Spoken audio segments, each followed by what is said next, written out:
আসসালামু আলাইকুম, welcome back to my channel.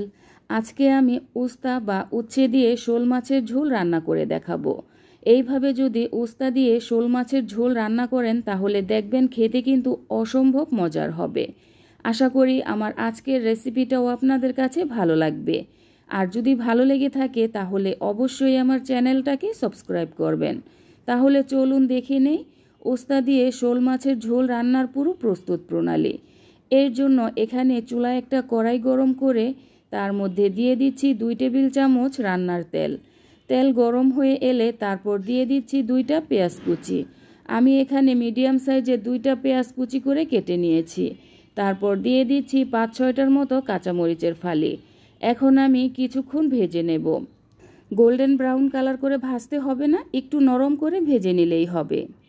পেঁয়াজ কুচিগুলো আমি একটু নরম করে ভেজে নিয়েছি। তারপর দিয়ে দিচ্ছি 1.5 চা চামচ আদা রসুনের পেস্ট। আমি 1 চামচ দিয়েছি, আরও হাফ চামচ দিয়ে দিচ্ছি। হলুদের গুঁড়া দিয়ে দিচ্ছি হাফ চা চামচ। লাল মরিচের গুঁড়া দিয়ে দিচ্ছি হাফ চা চামচ। ধনিয়ার গুঁড়া দিয়ে দিচ্ছি হাফ চা চামচ। লবণ দিয়ে দিচ্ছি টেস্ট অনুযায়ী, লবণটা বুঝে তারপর দিয়ে নেবেন। তারপর দিয়ে দিচ্ছি সামান্য পরিমাণ পানি, যাতে মশলাটা পুড়ে না যায়। সব কিছু আমি খুব ভালো করে মিক্সড করে নিয়েছি। এখন আমি কিছুক্ষণ কষিয়ে নেব। মশলা আমি বেশ কিছুক্ষণ সময় নিয়ে কষিয়ে নিয়েছি। এখন দিয়ে দিচ্ছি শোল মাছ। আমি এখানে 6 পিস শোল মাছ নিয়েছি। মাছগুলো প্রথমে কেটে ভালো করে ধুয়ে তারপর পানিটা ঝরা দিয়ে নিয়েছি। এখন আমি মশলার সাথে শোল মাছ খুব ভালো করে নেড়েচেড়ে মিক্সড করে নেব। তারপর কিছুক্ষণ কষিয়ে নেব।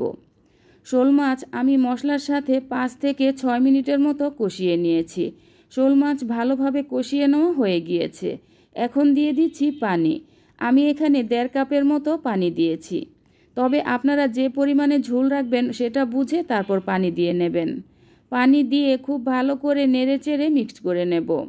তারপর চুলার আঁচটা মিডিয়াম টু হাইয়ের মাঝামাঝি রেখে একটা ঢাকনা দিয়ে ঢেকে 5 থেকে 6 মিনিটের মতো জাল করে নেব।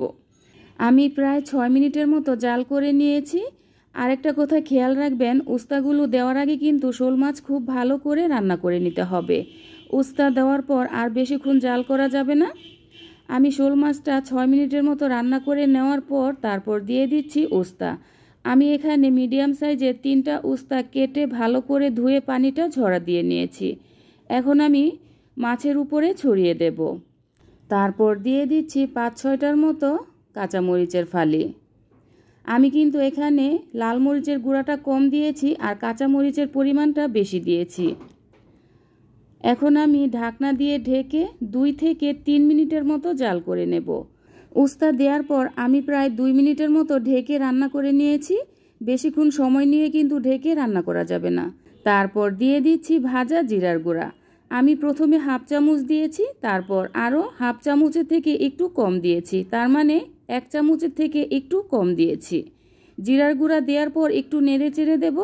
তারপর একটা ঢাকনা দিয়ে ঢেকে আমি 1 থেকে 1.5 মিনিটের মতো রান্না করে নেব। আমি প্রায় 1 মিনিটের মতো রান্না করে নিয়েছি। শোল মাছ দিয়ে উস্তার ঝোলটা কিন্তু পুরোপুরি হয়ে গিয়েছে। এখন আমি চুলা থেকে নামিয়ে নেব। চুলা থেকে নামিয়ে একটা বাটিতে সার্ভ করে নেব। দেখুন কালারটা কত সুন্দর হয়েছে। আর মাঝে কিন্তু ক্যামেরার কারণে একটু কালারটা চেঞ্জ হয়ে গিয়েছিল। এই তো হয়ে গেল উস্তা দিয়ে শোল মাছের ঝোল। এটা রান্না করা কতটা সহজ তা আপনারা দেখেই তো বুঝতে পেরেছেন। আর খেতে তো ভীষণ মজার হবে। আশা করি আমার আজকের রেসিপিটাও আপনাদের কাছে ভালো লেগেছে। আর যদি ভালো লেগে থাকে তাহলে অবশ্যই আমার চ্যানেলটাকে সাবস্ক্রাইব করবেন। আর বন্ধুবান্ধব আত্মীয় স্বজনদের সাথে শেয়ার করবেন। আবার আসবো নতুন কোনো রেসিপি নিয়ে। তাহলে এ পর্যন্তই। আল্লাহ হাফেজ।